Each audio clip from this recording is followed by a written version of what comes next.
بسم اللہ الرحمن الرحیم۔ السلام علیکم دوستو، میں ہوں اختر رضا ایڈوکیٹ۔ دوستو،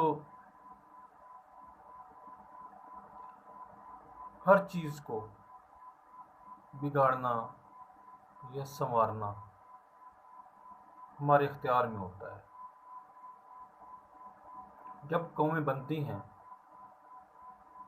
تو ہمارے کردار میں، ہمارے اخلاق میں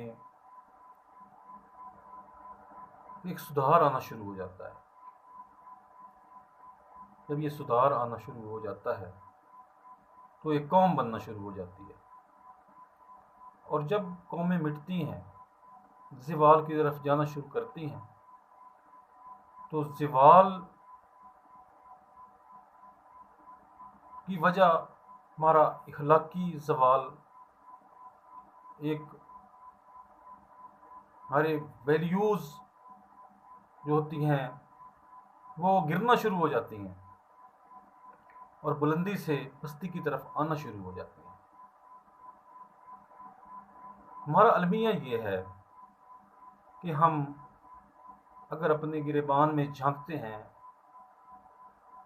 تو ہمیں سب کچھ صحیح طریقے سے نظر آ جاتا ہے۔ جھوٹ کیا ہے، سچ کیا ہے، دن کیا ہے، رات کیا ہے، حق کیا ہے، سچ کیا ہے، فلہامہا فجورہا وتقواہا۔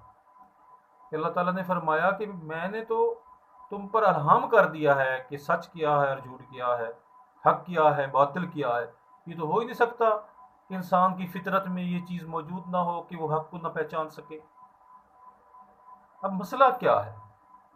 مسئلہ صرف اتنا ہے کہ ہم اپنی انا کے زیر اثر آ کر کسی کی دشمنی میں، کسی کی مخالفت میں، یا پھر حق سے منہ موڑ کر اپنی تسکین، اپنے نفس کی تسکین کے لیے وہ کچھ کر گزرتے ہیں جس کے لیے واپسی کے سارے راستے بند ہو جاتے ہیں۔ کوئی بھی شخص اس وقت تک قابل اصلاح سمجھا جا سکتا ہے، کوئی بھی قوم اس وقت تک قابل اصلاح ہے جب تک وہ اپنی خامیوں پر نظر رکھتی ہے، جب تک مومن کا آئینہ بنا رہتا ہے، تو اس وقت تک انسان زوال کی طرف نہیں بلکہ عروج کی طرف جاتا ہے۔ فرض کریں میرے دوست نے مجھے ایک تنہائی میں مجھے ایک نصیحت کر دی اور مجھے کہا کہ آپ نے یہ غیر اخلاقی عمل کیا ہے، اور میں نے اس نصیحت کو غنیمت جانا ہے، اور میں اگر اپنی اصلاح کرنا چاہتا ہوں تو فوراً میں اپنی غلطی کو تسلیم کروں گا، اپنی اصلاح کے اسباب ڈھونڈوں گا اور میں اس پر پچھتاؤں گا۔ لیکن اگر میں اپنی اصلاح ہی نہیں چاہتا تو پھر میں اصرار کروں گا، اور اصرار بہت بڑا جرم ہے میرے بھائیوں۔ سورۃ واقعہ کے اندر بھی یہی کہا گیا ہے کہ کانوا یصرون علی الحنث العظیم، ان کا جرم یہ تھا کہ وہ اپنے گناہوں پر اصرار کرتے تھے۔ آج جب میں اپنی سیاست کو دیکھتا ہوں تو جو سیاست ہماری غرق ہوئی پڑی ہے، دلدل میں اتری پڑی ہے، گندگی کا ڈھیر بنی پڑی ہے، اس کی وجہ کیا ہے؟ اس کی وجہ صرف یہی ہے کہ ہم جھوٹ بولتے ہیں تو دھڑلے سے جھوٹ بولتے ہیں، اور اس کو جھوٹ بھی نہیں سمجھتے۔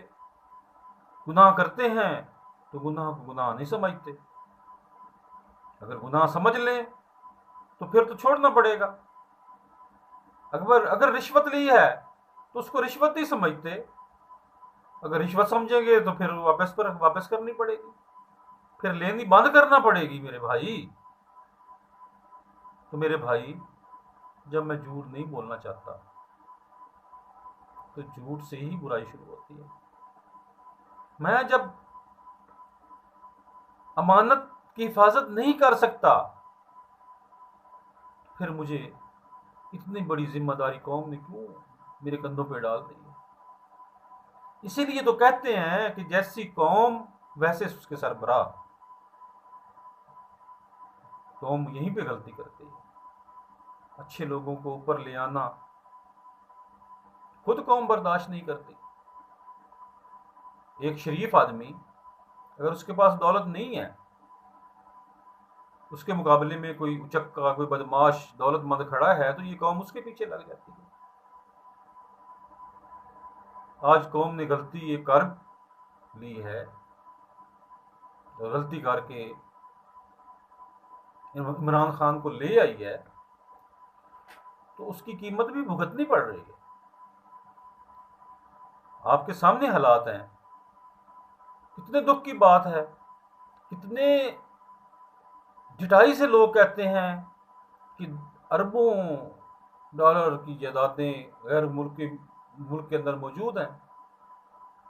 وہ ریکارڈ موجود ہے کہ اتنی جائیداد ہے، اس کا منی ٹریل نہیں ہے، لیکن پھر بھی وہ سچے ہیں. پھر بھی کہتے ہیں ہمارے خلاف انتقامی کارروائی ہو رہی ہے. سپریم کورٹ نے ڈکلیئر کر دیا ہے کہ آپ نے یہ جرم کیا ہے، آپ صادق اور امین نہیں ہیں. وہ پھر بھی ڈگڈگی بجا رہے ہیں. اور ایک طبقہ ہے جو اندھی تقلید کا مالک ہے، وہ اس کے پیچھے کھڑا ہے. اس کو خوف خدائی کوئی نہیں کہ میں ایک باطل کے ساتھ کھڑا ہوں. جس نے ملک لوٹ کے کھایا ہے، آپ کو کیا ملنا ہے وہاں سے؟ یہ لوگ تو 1 روپے کے بھی آپ کے لیے روادار نہیں ہیں. یہ تو آپ کی دولت ہے جو لوٹ کے گئے ہیں. اگر یہ دولت ہمارے ملک میں آپ پر خرچ ہوتی تو آج ملک کا یہی حال ہونا تھا. پھر آج آپ غلطی سے عمران خان کو لے کر آ گئے ہیں، ملک کا وزیر اعظم بنا دیا ہے. جو سچ بولتا ہے، کوشش تو کرتا ہے سچ بولنے کی، جو آپ کے امانت کا محافظ بن کے بیٹھا ہے، جو آپ کے فلاحی کاموں کے لیے پوری جھوٹی ٹیم سے لڑ رہا ہے، اور سارے بدماشوں سے اس نے پھڈا ڈالا ہوا ہے، اور اس کلیے کو اس نے دفن کر دیا ہے کہ چھوٹی برائی کو قبول کر لو بڑی کے مقابلے میں. اس نے کہا میں نے چھوٹی برائی کو ہی قبول نہیں کرنا، میں کھڑا رہوں گا. تو پھر میری قوم، آپ جاگیں، اس بندے کی قدر کریں، اور ان لوگوں سے پوچھیں جن کو آپ نے ووٹ دیے ہیں کہ یہ ووٹ ہم نے عمران خان کے نام پر آپ کو دیے تھے. آپ نے عمران خان کے ساتھ یا تو کھڑا ہونا ہے یا پھر استعفیٰ دینا ہے. اگر ہم برائی کو برائی سمجھیں گے، اپنی غلطیوں کا اعتراف کریں گے اور اللہ سے معافی مانگیں گے، توبہ اور استغفار کی طرف جائیں گے، تو انشاءاللہ یہ ملک، یہ سلطنت خدا داد لا الہ پر حاصل ہونے والا یہ ملک دنیا کی امامت کرے گا انشاءاللہ العظیم. اللہ ہمارا حامی و ناصر. السلام علیکم ورحمۃ اللہ.